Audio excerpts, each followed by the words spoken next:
Alright friends, welcome to BPSC basics.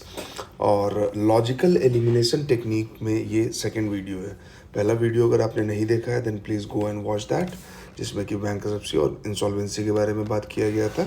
ये second वाला video है। 69th बीपीएससी प्रीलिम्स में ये सवाल आया था। ये सेट ए का क्वेश्चन नंबर 123 है। Which of the following statements about non plan expenditures of the central government is correct. ये चार ऑप्शन दिए गए हैं जिसमें एक नॉन ऑफ द अबव है। ठीक है, अब ये प्लान्ड एक्सपेंडिचर और नॉन प्लान एक्सपेंडिचर क्या है, ये हालांकि अब इसको स्क्रैप कर दिया गया है। Difference between plan expenditure and non plan expenditure को जो है वो ख़त्म कर दिया गया है बजट के रिफॉर्म में। बजटरी रिफॉर्म्स जो किए गए हैं, जो कि आपको मेंस के लिए पढ़ना चाहिए, तो उसमें ये जो डिस्टिंक्शन था कि एक प्लान एक्सपेंडिचर होता है, एक नॉन प्लान एक्सपेंडिचर होता है, तो इस डिस्टिंक्शन को ख़त्म कर दिया गया है। ठीक है, तो प्रोबेबली इस वजह से ये बात यहाँ पूछी गई है कि नॉन प्लान एक्सपेंडिचर के बारे में बताएं। अब सरकार खर्च करती है तो कुछ प्लानिंग करके, कुछ बिना प्लान के भी खर्च होगा, जैसे हमारे आम जीवन में होता है। मान लेते हैं कि आपने बजट को उस पर्सपेक्टिव से बिल्कुल भी नहीं पढ़ा है। आपने बजट को इस पर्सपेक्टिव से बिल्कुल भी नहीं पढ़ा है कि आप उसमें कि बजट कैसे प्रिपेयर होता है, बजट कि क्या टेक्निकलिटीज़ हैं, कितने राउंड में वो बजट को जो है पेश किया जाता है, किस किस कमेटी से होके गुजरती है। तो हम बस प्रीलिम्स पर्सपेक्टिव से पढ़ लेते हैं कि जो भी चीज़ें बजट का जो फैक्ट होता है वो सॉरी। ठीक है, तो मान लेते हैं कि हमको बिल्कुल भी नहीं पता है कि प्लान्ड एक्सपेंडिचर और नॉन प्लान्ड एक्सपेंडिचर क्या होता है। ठीक, हम ये पहली बार यहाँ वर्ड ही देख रहे हैं कि नॉन प्लान्ड एक्सपेंडिचर सरकार के बारे में बोल रही है। ठीक है, अब इस सवाल को हम कैसे बनाएंगे? ऑप्शंस पढ़ते हैं। सबसे पहले ऑप्शंस पढ़ना है।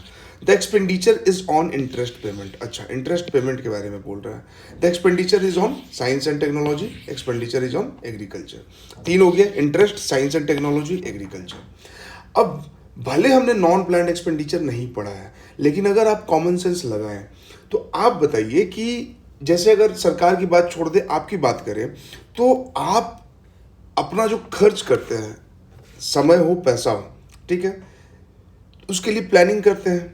जैसे पढ़ाई करना, दिन भर में 8 घंटे क्या क्या पढ़ना नहीं पढ़ना, रूटीन बनाते हैं, प्लान करते हैं। बट उस प्लानिंग के अलावा भी कहीं किसी दोस्त का फ़ोन आ जाता है, फिर जाना पड़ता है। ठीक है, कोई इमरजेंसी काम आ जाता है, जाना पड़ता है। ठीक है, तो वो नॉन प्लान्ड एक्सपेंडिचर हो जाता है। अब इन तीनों में आपको ये सोचना है कि कौन सा है जो कि सरकार प्लानिंग के तहत खर्च कर रही होगी, और कौन सा वो एलिमेंट है जिसमें जो बिना प्लानिंग के भी चल रहा होगा। जैसे अगर हम साइंस एंड टेक्नोलॉजी की बात करें, तो आप बताइए साइंस एंड टेक्नोलॉजी में क्या क्या आता है। छोटा सा एग्जांपल मान लेते हैं, मून मिशन, छोटा नहीं बहुत बड़ा है। गगनयान जो चल रहा है, स्पेस मिशन हमारा है। इसके अलावा मान लीजिए कि जेनेटिकली मॉडिफाइड ऑर्गेनिज्म को लेके चल रहा है। तो ये सारा कुछ जो है ना, कोई 10 साल, कोई 20 साल, कोई 25 साल, कोई 7 साल, ऐसा लंबे टाइम के लिए एक प्रोग्राम बनाया जाता है कि आज ही तय कर लेते हैं कि हम 2035 में स्पेस में ये करने वाले हैं। ये हमारे प्लानिंग का हिस्सा होता है। हमको पता है 2035 में क्या करना है, तो उसके हिसाब से हम पैसे रखते हैं, उसके हिसाब से रिसोर्स बनाते हैं, उसके हिसाब से इंस्टीट्यूशन क्रिएट करते हैं। एग्रीकल्चर की बात करें तो एग्रीकल्चर हम बचपन से ही पढ़ रहे हैं, ग्रीन रिवोल्यूशन, उसके पहले PL480। ठीक है, तो क्या ये बिना प्लानिंग किए हुए ग्रीन रिवोल्यूशन हो गया था? क्या ग्रीन रिवोल्यूशन करने के लिए एकदम आज रात में सो के उठे और कल सुबह से, आज रात में सोए कल सुबह उठे और सुबह से ये कर दिए कि आज से ग्रीन रिवोल्यूशन हो गया, देश में खत्म? नहीं ना। एग्रीकल्चर के लिए हम देखते हैं कि क्या क्या प्रॉब्लम्स है। लैंड का प्रॉब्लम है, लेबर का प्रॉब्लम है, इन्वेस्टमेंट का प्रॉब्लम है, एक्सपोर्ट का प्रॉब्लम है, WTO में हमारा प्रॉब्लम है। ये सारे प्रॉब्लम्स को देखते हैं, फिर इस पर पॉलिसी बनाते हैं प्लानिंग करके कि धीरे धीरे क्या चल, लैंड का काम जो है वो 4-5 साल में या 10 साल में सुधरेगा। कैसे सुधरेगा? तो डिजिटलाइजेशन करेंगे, तो स्वामित्व स्कीम लेके आएंगे। तो ये प्लानिंग का हिस्सा हो गया। लेबर का प्रॉब्लम है, तो भाई एग्रीकल्चर में डिसगाइज्ड अनएम्प्लॉयमेंट है, तो लोगों को यहाँ से निकालना होगा, मैन्युफैक्चरिंग की तरफ ले जाना है। तो उसके लिए मैन्युफैक्चरिंग बेस डेवलप करना पड़ेगा, इंडस्ट्रियल बेस डेवलप करना पड़ेगा। तो इसमें टाइम लगेगा, तो इसके लिए इंडस्ट्रियल पॉलिसी लेके आएंगे, प्लानिंग का पार्ट है। इन्वेस्टमेंट, तो उसी तरह से प्लान करके कि बजट में प्लान करके पैसा दे दिया गया है। एक्सपोर्ट करना है, प्लानिंग करेंगे, एजेंसी बनाएंगे, जैसे एक अपीडा एजेंसी है एग्रीकल्चर प्रमोशन के लिए। WTO में क्या करना है, किस कंट्री के साथ मिल के सेम मुद्दा को WTO में रखना है, ताकि डेवलप्ड और डेवलपिंग नेशन का जो वहाँ पे कंपटीशन चल रहा है उसमें हमको कॉम्पिटिटिव एज मिल सके। ये प्लानिंग का हिस्सा है। लेकिन सरकार को मान लीजिए कि कोविड आ गया और कोविड में अचानक से सरकार को मार्केट से लोन उठाना पड़ा, तो क्या वो प्लानिंग का हिस्सा है कि हम 1,000 करोड़ जो है वो मार्केट से लोन उठाएंगे? ये तो अचानक से आया ना। तो इस लोन पे जो इंटरेस्ट भी देंगे तो वो तो हमारे प्लानिंग का हिस्सा नहीं था कि इस चीज़ के नाम पे लोन लेंगे और उसके बाद फिर उस पर हमको इंटरेस्ट देना है। That was not in your plan. Common sense की बात कर रहे हैं, हमें नहीं पता कि नॉन प्लान एक्सपेंडिचर क्या होता है, हो सकता है जो हम सोच रहे हैं वो गलत भी हो जाए, बट एक कॉमन सेंस, एक कॉमन लॉजिक से हम क्या सोच सकते हैं, अगर इस सवाल का आंसर देना ही है, आपको आता है, देन वेल एंड गुड। आपने बजट पढ़ लिया, आपको आ जाएगा, इसमें कोई रॉकेट साइंस है ही नहीं, बहुत सिंपल सा सवाल है। लेकिन अगर आपने नहीं पढ़ा है तो सवाल को सॉल्व करने का क्या तरीका है, सवाल का टेम्परामेंट क्या है, नॉन प्लान्ड है, प्लानिंग नहीं किया गया है। अब मुझे देखना है कि प्लानिंग का एलिमेंट कहाँ पे कम है, कहाँ पे ज़्यादा है, कहाँ पे नहीं है।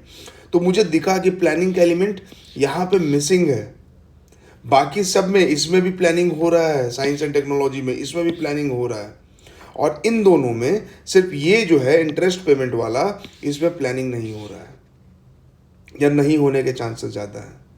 तो आंसर इसको आप टिक कर सकते हैं। हो सकता है, देखिए, अगर आप 5 सवाल में इस तरह से लॉजिकल गेसिंग लगाते हैं, हो सकता है 2 सवाल का आंसर आप जो सही सोचे वो गलत निकल जाए, बट 3 आपका सही हो जाएगा। हो सकता है 10 में 7 सही हो, 3 गलत हो जाए। इसका मतलब ये नहीं है कि आपको पढ़ना ही नहीं है, आप पढ़ाई कर रहे हैं, खूब पढ़िए, अच्छे से पढ़िए, चीज़ों को अच्छे से कंसोलिडेट कीजिए, रिवाइज कीजिए, सब कुछ कीजिए। लेकिन एग्ज़ाम हॉल में अगर मान लीजिए कि आप 70-80 क्वेश्चन पे अटक गए हैं, उसके बाद का सवाल आपको नहीं आ रहा है, तब तो आपको एलिमिनेशन राउंड में जाना होगा, and then you will have to use your common sense. और वो अचानक से वहाँ पे एक दिन में, 1 घंटे में नहीं हो जाएगा। You will have to practise for that, you will have to learn the skills, you will have to learn the techniques कि कैसे सोचना है। और जब आप वो सीख लेंगे तो आपको कॉन्फिडेंस भी जनरेट करना होगा लगाने का। ऐसा नहीं है कि ये कोई पुड़िया है, जैसे किसी ने कमेंट में बोला था कि 14 मिनट में 14 बता देते टेक्निक टिप्स।